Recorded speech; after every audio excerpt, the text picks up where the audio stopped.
Very good morning to all of you my dear students. I hope आप बहुत अच्छे होंगे, आपकी फैमिली बहुत अच्छे से होगी। लॉकडाउन का पीरियड चल रहा है, उसके बावजूद हमारी स्टडी कंटिन्यू है। आप सभी को बहुत बहुत थैंक्स और मेरी तरफ से आप लोगों को बहुत बहुत शुभकामनाएं कि इस मुश्किल घड़ी में आप फिर भी लगे हुए हो। डियर स्टूडेंट, 10th क्लास के अंदर हम अभी तक स्टडी कर चुके थे एक चैप्टर इलेक्ट्रिक करंट, और उसके बाद हमने सेकंड चैप्टर स्टार्ट किया था लाइट, रिफ्लेक्शन एंड रिफ्रैक्शन, जिसके अंदर मैंने लास्ट लेक्चर में आप लोगों को करवाया था रिफ्लेक्शन ऑफ लाइट।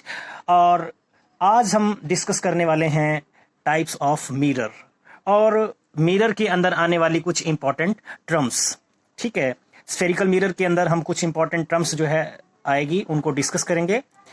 तो डियर स्टूडेंट, हमेशा की तरह बार बार वही बात कि सब्सक्राइब जरूर कीजिए। अगर मेरे चैनल पे फर्स्ट टाइम आए हो तो मेरे प्रीवियस लेक्चर देखना ना भूलें और चैनल को सब्सक्राइब करना ना भूलें। लाइक शेयर कंटिन्यू रखिए अपने, और जो भी मैं आप लोगों को करवा रहा हूं उसका पीडीएफ लिंक जो है आप नीचे डिस्क्रिप्शन में मिल जाता है, वहां से आप पीडीएफ नोट्स जो है डाउनलोड कर सकते हो। चलो हम ज़्यादा टाइम वेस्ट ना करते हुए शुरू करते हैं आज का लेक्चर, टाइप्स ऑफ मिरर। देखिए, हमारे पास में दो तरह के मिरर होते हैं। पहला है प्लेन मिरर और सेकंड वन होता है हमारा स्फेरिकल मिरर। स्फेरिकल मिरर, तो अगर मैं स्फेरिकल मिरर की बात करूं तो ये अगेन टू टाइप्स के मिरर होते हैं, जिसमें हम इसको कन्वेक्स मिरर और दूसरा होता है concave mirror. Concave mirror, convex mirror को हम डाइवर्जिंग मिरर के नाम से भी जानते हैं, डाइवर्जिंग मिरर, और इसको हम कन्वर्जिंग मिरर के नाम से भी जानते हैं। डियर स्टूडेंट, इनको डाइवर्जिंग और कन्वर्जिंग मिरर कहने के पीछे भी एक वजह है। ये रेज को, जो पैरेलल रेज इस कन्वेक्स मिरर के ऊपर जो भी आएंगे उनको डाइवर्ज कर देता है, बिखरा देता है, इसीलिए इनका नाम पड़ गया डाइवर्जिंग मिरर। जबकि हमारा कनकेव मिरर जो है, इसके ऊपर आने वाली पैरेलल रेज वो उनको क्या करता है, एक पर्टिकुलर पॉइंट के ऊपर कन्वर्ज कर देता है, एक पॉइंट पे इकट्ठा कर देता है, इसीलिए उसका नाम पड़ गया कन्वर्जिंग मिरर। तो हम पहले इनकी शेप के बारे में और जिक्र कर लेते हैं, किस टाइप की इनकी शेप होती है। देखिए, कन्वेक्स मिरर की जो शेप है वो कुछ ऐसी होती है। अभी जो मैंने बनाया है कर्व, इस कर्व को देख करके आप ये नहीं कह सकते कि कौन से टाइप का मिरर है जब तक इसके पीछे पॉलिश ना की जाए। कन्वेक्स मिरर के अंदर ये अंदर की तरफ पॉलिश कर रखी है, ऑब्जेक्ट इस तरफ रखा जाएगा। ओके, यानी ये जो कर्व बन रहा है इसका सेंटर जो है पॉलिश वाली तरफ होगा। और जो हमारा कन्वर्जिंग मिरर है, जिसको हम कनकेव मिरर के नाम से भी जान रहे हैं, इसकी जो शेप है वो ऐसी होगी। और इस मिरर के अंदर आप देखोगे जो पॉलिश है वो आउटसाइड होगी, बाहर की तरफ है, और इसमें ऑब्जेक्ट जो है इस कर्व के सेंटर की तरफ रख सकते हैं। ठीक है, तो इस तरफ ऑब्जेक्ट जो है इस तरफ रखा जाएगा। इधर पॉलिश है, इधर कोई ऑब्जेक्ट रखो भी गए तो कोई फायदा नहीं है। ठीक है, प्लेन मिरर आप घर में देखते हो, प्लेन मिरर वही होता है। प्लेन मिरर को हम यहां रिप्रेजेंट करने के लिए इस सिंबल का इस्तेमाल करते हैं। ठीक है, ये प्लेन मिरर को रिप्रेजेंट करता है, ये पीछे पॉलिश कर रखी होती है। मिरर बनता कैसे है? मिरर एक ग्लास ही होता है, ट्रांसपेरेंट ग्लास होता है, और उसके पीछे हम पहले सिल्वर की पॉलिश करते हैं और उसके ऊपर हम कोई जैसे आयरन ऑक्साइड या इसका कोई लेप जो है हम इसके ऊपर लगा देते हैं, सो दैट कि वो सिल्वर की जो लेयर है वो उसके ऊपर से ना हटे। ठीक है, इसी के अंदर हम जो है अपना फेस देखते हैं, चमकता हुआ नजर आता है वही। तो डियर स्टूडेंट, पहले हम प्लेन मिरर के कुछ इंपॉर्टेंट कंसेप्ट्स को स्टडी करते हैं। प्लेन मिरर की क्या खास बात है, प्लेन मिरर कैसी इमेज बनाता है, ठीक है, उसके बारे में हम डिस्कस कर लेते हैं। फिर हम कनकेव और कन्वेक्स मिरर के ऊपर चलेंगे। तो सबसे पहले बात कर लेते हैं इमेज फॉर्मेशन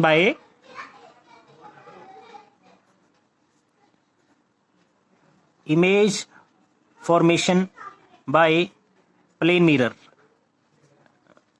अब image formation by plane mirror, तो सबसे पहले अपने को जानना जरूरी है प्लेन मिरर होता क्या है। अगर आपसे कोई पूछ ले प्लेन मिरर क्या है तो आप क्या जवाब दोगे? तो प्लेन मिरर को मैं यहां डिफाइन कर देता हूं। प्लेन मिरर, तो प्लेन मिरर एक्चुअल में एक ऐसा मिरर है, a type of mirror whose focus और सेंटर ऑफ कर्वेचर, दोनों ही सेंटर ऑफ कर्वेचर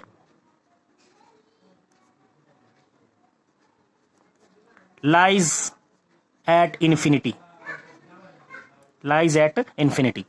ठीक है, अभी मैंने दो वर्ड यूज किए हैं, focus and centre of curvature. इसके बारे में हम अभी आज के लेक्चर में ही डिस्कस करेंगे।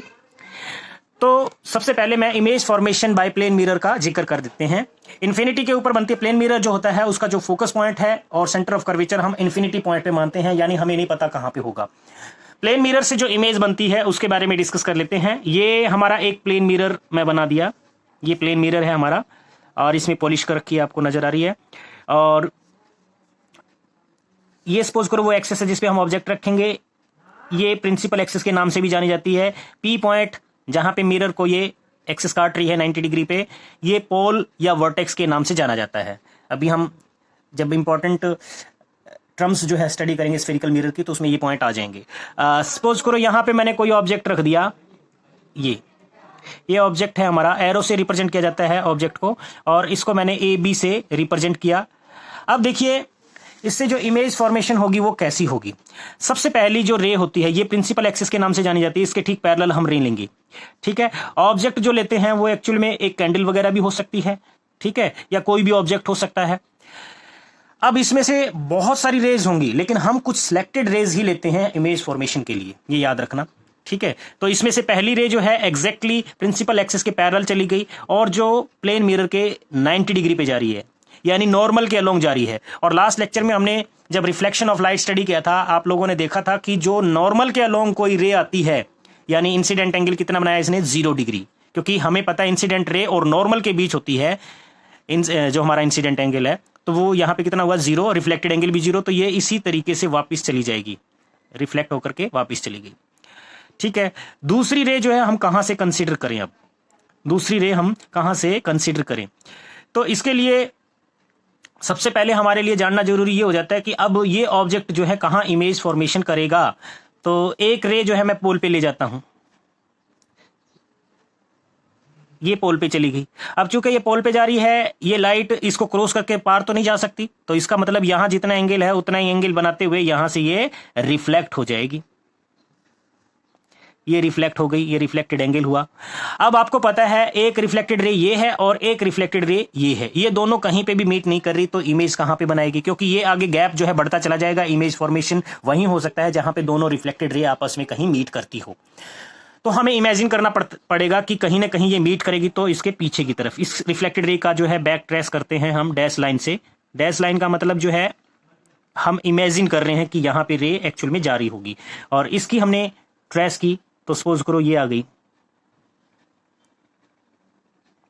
ओके, तो इस जगह पे ये मीट कर रही है, इस जगह पे मीट कर रही है, तो यहां पे हमने एक ए बी की इमेज क्रिएट कर दी जिसको हमने नाम दे दिया ए डैश बी डैश। ठीक है, तो ये इमेज फॉर्मेशन हुआ।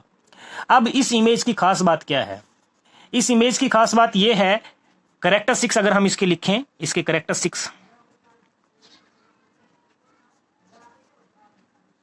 Image found by plane mirror, तो उसकी कैरेक्टरिस्टिक्स आती है। नंबर 1, जो इमेज बनी है वो रियल नहीं है, वर्चुअल है। वर्चुअल बोला जाता है, दो तरह की इमेज हो सकती है, रियल या वर्चुअल। लास्ट लेक्चर में हमने डिस्कस किया था। वर्चुअल इमेज हम उसको बोलते हैं जिसको हम किसी भी स्क्रीन के ऊपर जो है ना क्रिएट कर सकें, ठीक है, तो उसको हम वर्चुअल बोलेंगे। और मिरर के पीछे बन रही है, वैसे भी मिरर के पीछे बनेगी तो वर्चुअल इमेज बनेगी। तो ये वर्चुअल एंड इरेक्ट भी होगी, तो याद रखना वर्चुअल है तो इरेक्ट भी होगी, और ये आप लोगों को नजर भी आ रही है। इरेक्ट से हमारा मतलब है कि हमारा ऑब्जेक्ट जैसे रखा है उसी तरीके से हमारी इमेज बनी है। दूसरा पॉइंट जो इसमें इंपॉर्टेंट है वो है सेम साइज की। सेम साइज, सेम साइज से मतलब है कि ऑब्जेक्ट की हाइट अगर h कह रहा हूं तो इमेज की हाइट h डैश है, दोनों सेम साइज है। ठीक है, और तीसरी खास बात बिहाइंड मिरर बनी है,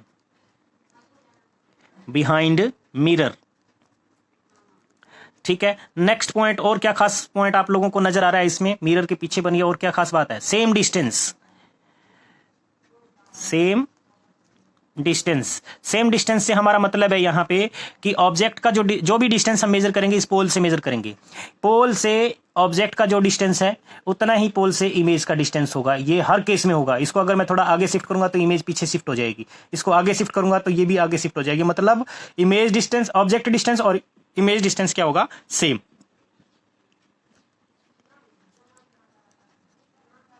object distance equal to image distance. ठीक है, ये चीज आपको ध्यान रखना है। तो ये खास पॉइंट है image formation by plane mirror. ठीक है, उसकी करेक्टरिस्टिक्स होगी। तो लगे हाथ हम बात कर लेते हैं प्लेन मिरर की करेक्टरिस्टिक्स भी। ये तो इमेज, प्लेन मिरर से बनने वाली इमेज की करेक्टरिस्टिक्स थी। अगर हम प्लेन मिरर की ही करेक्टरिस्टिक्स की बात करें तो वो कैसी होगी, वो भी बात कर लेते हैं। करेक्टरिस्टिक्स ऑफ प्लेन मिरर में सबसे पहले हम बात कर लेते हैं कि अभी जैसे मैंने आपको डिफाइन किया था कि प्लेन मिरर होता क्या है। तो इनका जो फोकस पॉइंट है और सेंटर ऑफ कर्वेचर कहां पे होता है, इन्फिनिटी पे। Its focus point and centre of curvature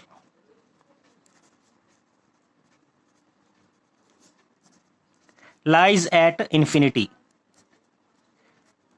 okay, second point हम बात कर लेते हैं, always form virtual and erect image.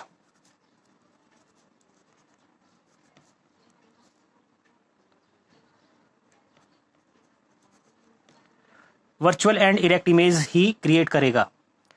और क्या खास बात है, इसका लीनियर मैग्निफिकेशन,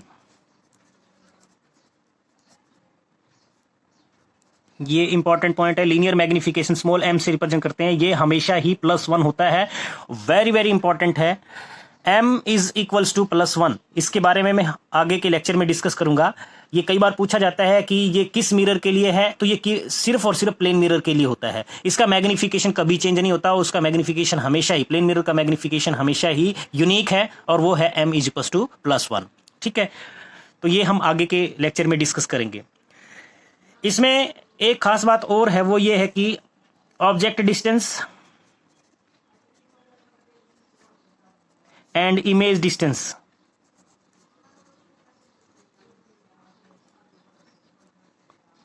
ऑलवेज सेम होगा। फोकल लेंथ और radius of curvature,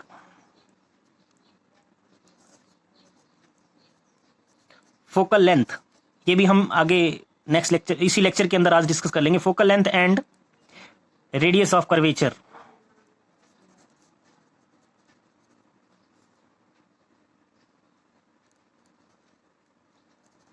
is of infinite length. तो ये है प्लेन मिरर की करेक्टरिस्टिक्स। अब बात कर लेते हैं हमारे स्फेरिकल मिरर से रिलेटेड कुछ इंपॉर्टेंट टर्म्स। तो इंपॉर्टेंट टर्म्स,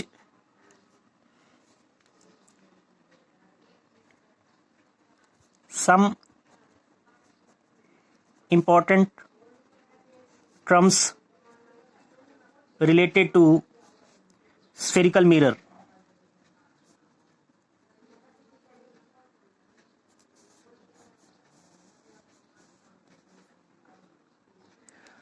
देखिए, ये मैंने एक फिगर ड्रॉ किया है कनकेव मिरर का।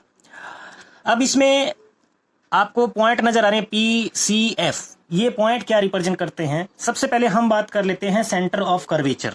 सबसे पहले हम बात कर लेते हैं सेंटर ऑफ कर्वेचर।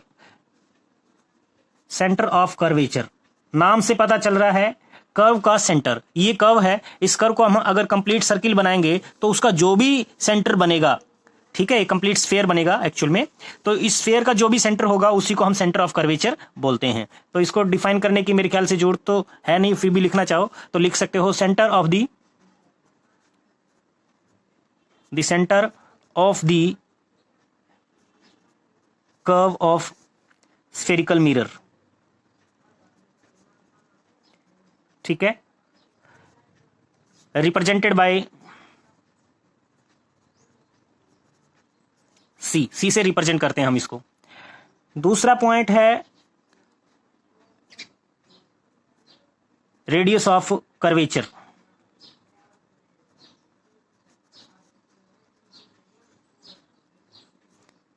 इसको आर से रिप्रेजेंट करते हैं।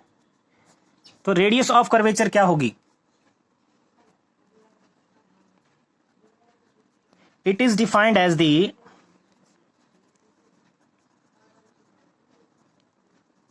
radius of the imaginary sphere of which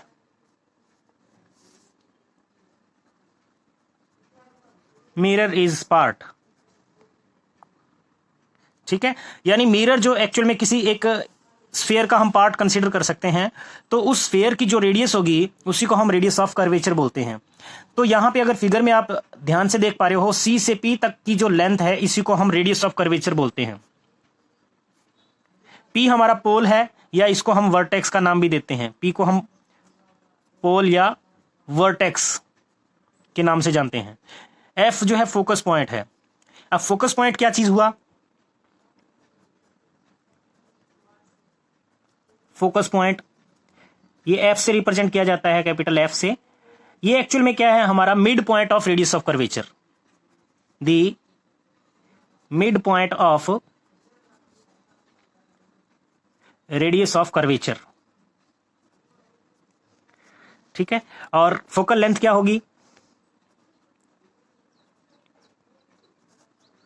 focal length को स्मॉल एफ से रिप्रेजेंट करते हैं। It is the half of radius of curvature, यानी रेडियस ऑफ कर्वेचर जो है उसी का हाफ जो है हम क्या कहते हैं? Focal length. ठीक है, रिप्रेजेंट करते हैं स्मॉल एफ से। इसमें अगर आप देख पा रहे हो फिगर में, तो C F is equal to F P है। यहां पे C F is equal to F P, इसी को हम फोकल लेंथ से रिप्रेजेंट करते हैं। C F is equal to F P is equal to focal length. Principal axis को हम डिफाइन करेंगे, the line joining the centre of curvature and the pole, यानी ऐसी कोई भी लाइन जो सेंटर ऑफ कर्वेचर और पोल से होती हुई गुजरती है उसी को हम क्या नाम देंगे? प्रिंसिपल एक्सिस कहेंगे। प्रिंसिपल एक्सिस का अपना एक इंपॉर्टेंस है, क्योंकि हम जो भी ऑब्जेक्ट रखते हैं या जो भी इमेज बनेगी वो प्रिंसिपल एक्सिस के ऊपर बनती है, और जितने भी हमारे पॉइंट्स हैं, चाहे वो सेंटर ऑफ कर्वेचर है, पोल है, फोकस पॉइंट है, वो कहां पे लाई करते हैं? प्रिंसिपल एक्सिस के ऊपर लाई करते हैं। ठीक है, इसके बाद हमारा नेक्स्ट टर्म आती है अपर्चर। अब ये अपर्चर क्या चीज होती है? ये एक्चुअल में क्या होता है? डायामीटर होता है। जो हमारा रिफ्लेक्टिंग सरफेस है स्फेरिकल मिरर का, उसका डायामीटर क्या है? उसी को हम अपर्चर बोलते हैं। That is the diameter of the reflecting surface of the reflecting surface of the spherical mirror.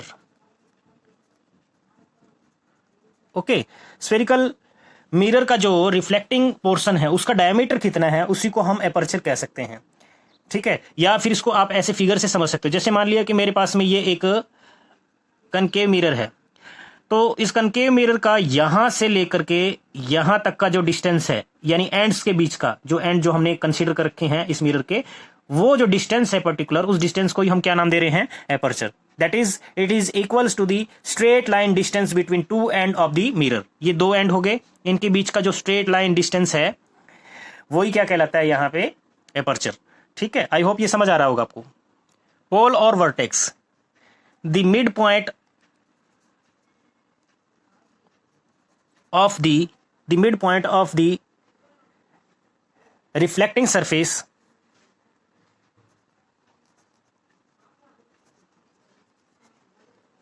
of the spherical mirror. Okay, तो ये हमारा पोल या वर्टेक्स हो सकता है। ठीक है, इसको हम पोल या वर्टेक्स कहेंगे। तो अभी तक जो मैंने आप लोगों को ये समझाया है, ये टर्म सारी की सारी हमारे लिए इंपॉर्टेंट है, और अगर हमें यही चीज क्लियर नहीं होगी तो आगे के टॉपिक हमें प्रॉब्लम देंगे। तो डियर स्टूडेंट, आज के लेक्चर में मैं आप लोगों को इतना ही टीच करूंगा, क्योंकि नेक्स्ट जो लेक्चर होगा उसमें हम आप लोगों को सिखाएंगे image formation bye spherical mirror और उनकी प्रॉपर्टीज। ठीक है, जो इमेज होगी उनका नेचर क्या होगा उसके बारे में हम डिस्कस करेंगे, यानी characteristics of image formed by the spherical mirror. दोनों तरह के स्फेरिकल मिरर की हम जो इमेज बनेगी उनकी कैरेक्टरिस्टिक्स की स्टडी करेंगे हम। तो आज के लिए इतना ही।